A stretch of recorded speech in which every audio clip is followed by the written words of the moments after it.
I would like to welcome you to this online sample on portfolio management, covering the explanation and calculation of beta and the calculation of the expected return of a single stock and/or stock portfolio using the capital asset pricing model. The first LOS says explain the capital asset pricing model, including the required assumptions and the security market line. The capital asset pricing model is a one-factor model. That means with one risk factor, beta, it is possible to calculate the expected return of a single stock and/or a stock portfolio. That means the CAPM assumes that we have a linear relationship between the expected return of a stock and/or stock portfolio and the beta. The model assumes that the expected return of assets depend only on their systematic risk, which is measured by beta. That means there is no return compensation in the CAPM for company-specific risk taken. Why?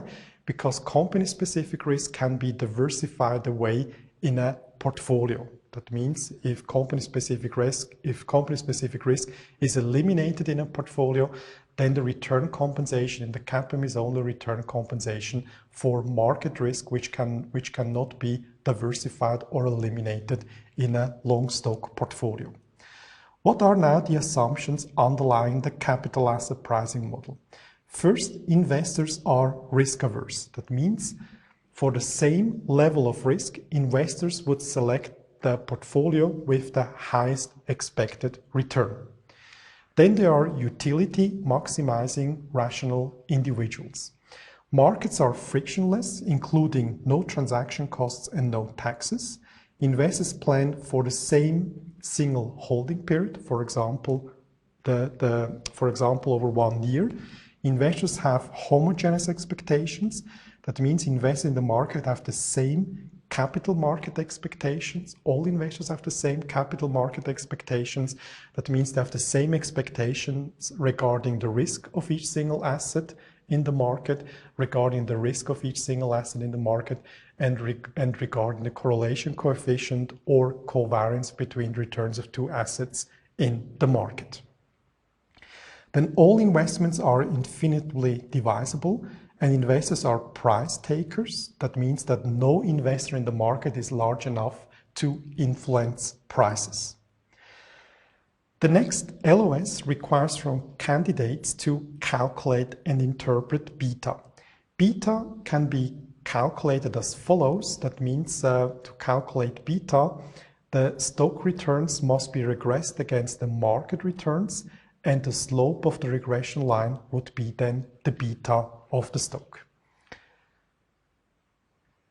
Let's take a regression between stock returns and market returns. That means the stock returns are the dependent variable y.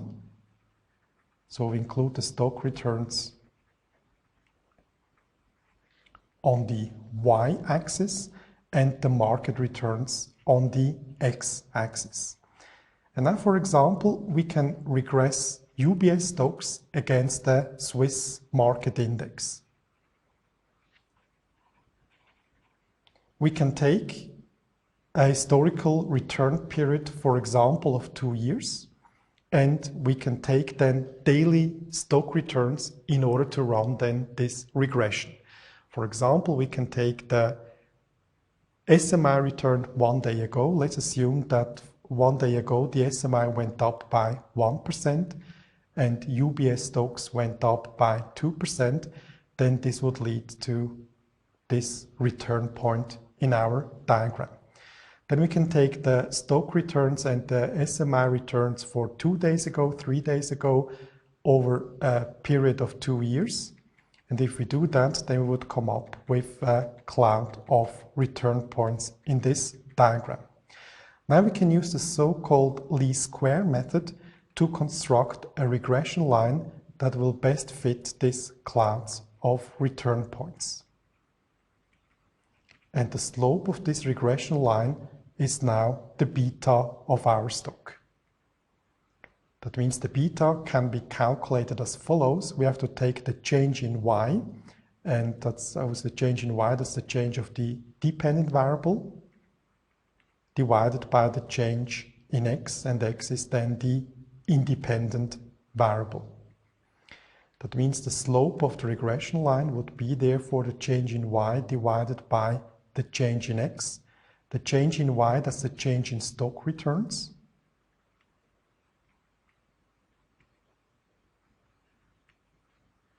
That is divided then by the change in market returns.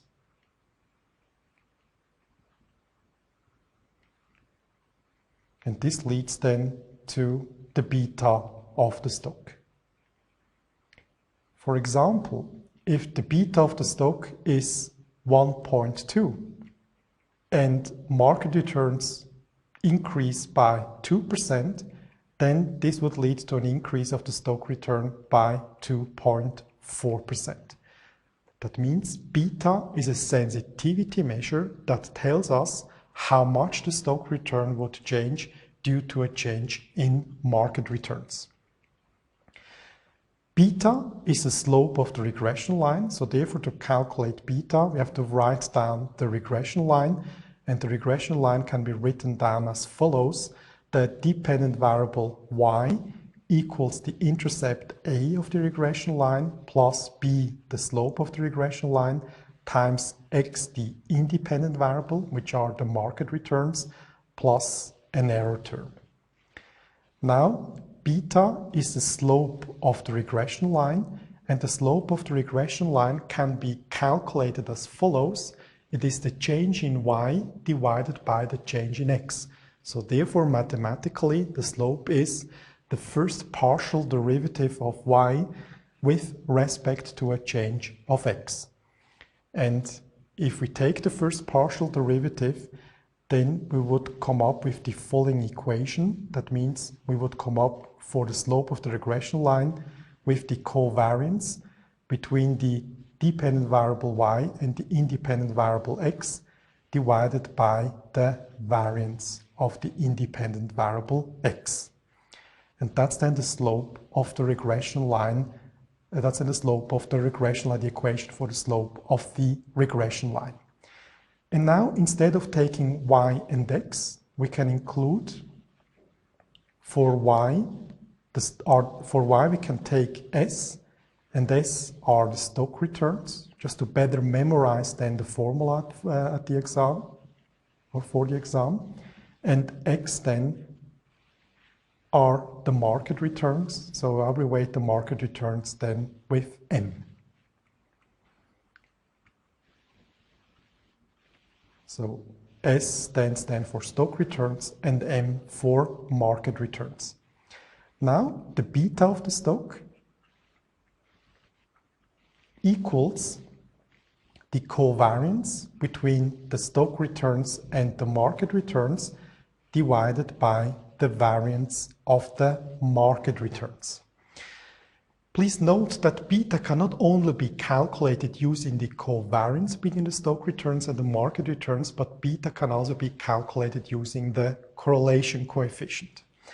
That means we know from statistics that the correlation coefficient between stock returns and market returns equals the covariance between the stock returns and the market returns divided by the standard deviation of the stock returns and the standard deviation of the market returns. The calculation of the correlation coefficient allows to calculate the strength of the relationship between the stock returns and the market returns, which will lie between -1 and +1. And now we can take this equation and rearrange this equation in accordance to the covariance term. That means if we do that, then the covariance term between stock returns and market returns equals the correlation coefficient between stock returns and market returns times the standard deviation of the stock returns times the standard deviation of the market returns. And now we can replace in the equation above the covariance term with the correlation coefficient term below. If we do that, then beta can be calculated as follows. It will be the correlation coefficient between stock returns and market returns times the standard deviation of the stock returns times the standard deviation of the market returns divided by the variance of the market returns. And now we can cancel out the standard deviations of the market returns because we have the standard deviations of the market returns in the numerator as well as in the denominator. And this leads then to the two equations used to calculate the beta of the stock. That means the beta of the stock can either be calculated using the covariance term and or using the correlation coefficient. Beta, again, is the slope of the regression line. That means the beta of the stock is the slope of its regression line and can be calculated using either the covariance term and or the correlation coefficient. Again, beta tells us how much the stock return will change due to a change in market returns. Let's have a look at the example on slide 5, because the LOS requires from candidates to calculate beta at the exam. So let's go through a beta calculation using an exam type question. The stock market has an expected return of 12% and the standard deviation of its returns is 25%. The stock of the Y Corporation has an expected return of 15% and the standard deviation of its returns is 40%. The correlation coefficient between the Y Corporation common stock's return and the stock market return is 0.55. The beta of Y Corporation stock is closest to. Well, at the exam, you have to write down the equation for the beta calculation in the question booklet in order to do then the calculation. And here given is the correlation coefficient. That means we have to use the beta equation that includes the correlation coefficient and not the covariance term. We know that beta can be calculated using the correlation coefficient as follows. Beta equals the correlation coefficient between stock returns and market returns times the standard deviations of the stock returns divided by the standard deviation of the market returns. Then we know that the correlation coefficient between the Y Corporation common stock's return and the stock market return is 0.55. That means equals 0.55 times the standard deviation of the stock return, which is in this example 40%, divided by the standard deviation of the stock market returns, which is 0.25. If you plug these figures in your calculator, you should come up then with a beta of 0.88, and that means that answer B then is the correct answer. The next LOS on slide 6 says, calculate and interpret the expected return of an asset using the CAPM. And again, here is important to understand that the CAPM assumes a linear relationship between the expected return and the beta. That means now, to calculate the expected return, we can take a return risk diagram. On the vertical axis, we would have then the expected return.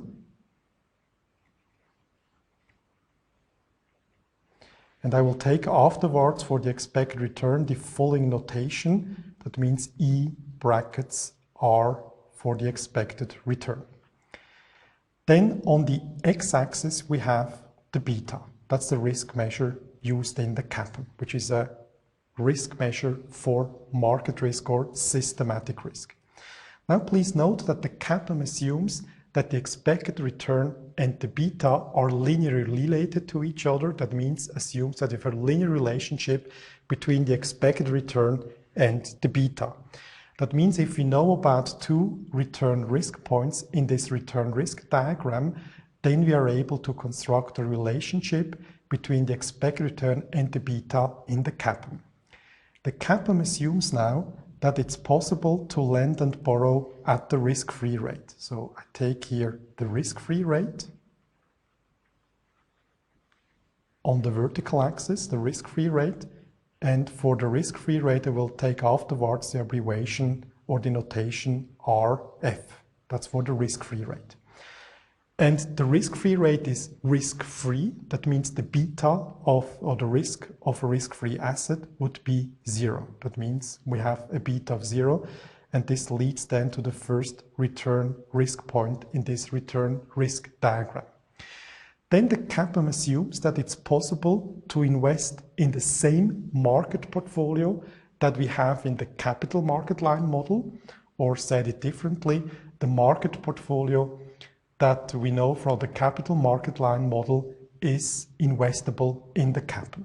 So we take the expected return of the market portfolio, and for the market portfolio I take the abbreviation MP for market portfolio, and the market portfolio has a beta of 1. Why does the market portfolio have a beta of 1? Because if you regress the market returns against the market returns, then the slope of the regression line would be 1. And remember, the slope of the regression line, that's then the beta. That means we come up here with the second return risk point in this return risk diagram. And now we can derive the relationship between the expected return and the risk in the CAPM, and this leads then to the so-called security market line. That's then known as the security market line.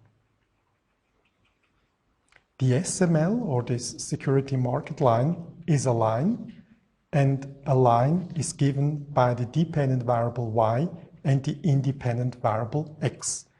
That means security market line is given as follows: y equals the intercept A plus b, the slope of security market line, times x, the independent variable. Y now is the expected return of our stock. The expected return of our stock equals A, the intercept, and the intercept A, that's now the risk-free rate. So the intercept A of the security market line, that's the risk-free rate.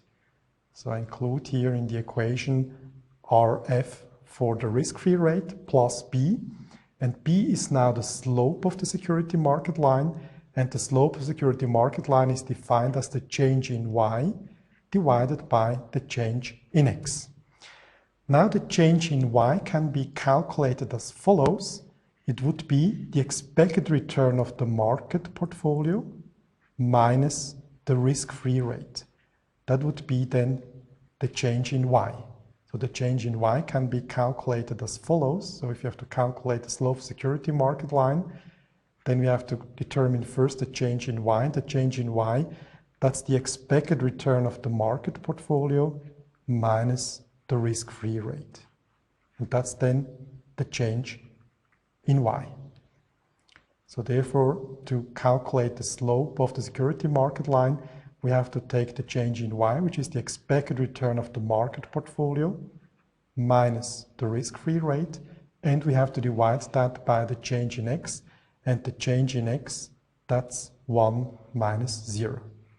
That's then the change in X, 1 minus 0. So the slope of the security market line is calculated as follows. It's the difference between the expected return of the market portfolio minus the risk-free rate, and this difference is also known as the market risk premium and or the equity risk premium. That's multiplied then with X, and X is the beta of the stock. That means if you have to calculate the expected return of a single stock using the CAPM, then we have to take the risk-free rate, and we have to add to the risk-free rate the risk premium, which consists of the expected return of the market portfolio minus the risk-free rate times the beta of the stock. It is also possible to calculate the expected return of a stock portfolio. But before we can calculate the expected return of a stock portfolio, we have to determine first the beta of the portfolio. And the beta of a stock portfolio can be calculated as follows. We can take the sum of the weighted betas of each single stock in our portfolio to determine then portfolio beta. That means that the expected return of a stock portfolio using the CAPM can then be calculated as follows. That means the expected return of a stock portfolio would be then the risk-free rate plus the market risk premium or the equity risk premium, which is a difference between the expected return of the market portfolio and the risk-free rate multiplied with portfolio beta. Portfolio beta, again, can be calculated as follows. It's the sum of the weighted betas of each single stock in our portfolio. For example, if we have two stocks in our portfolio and the first stock has a weight of 50% and a beta of 2, and the second stock has a weight of 0.5 or 50% and a beta of 1, then portfolio beta of these two stocks then would be 1.5. Let's have a look now at an exam type question in order to calculate the expected return of a stock portfolio using the capital asset pricing model. An investor purchases a treasury bill with a market value of $10,000 and a return of 2%, the market portfolio with a market value of $20,000 and an expected return of 12%, and the US stock with a market value of $20,000 and a beta of 2.1.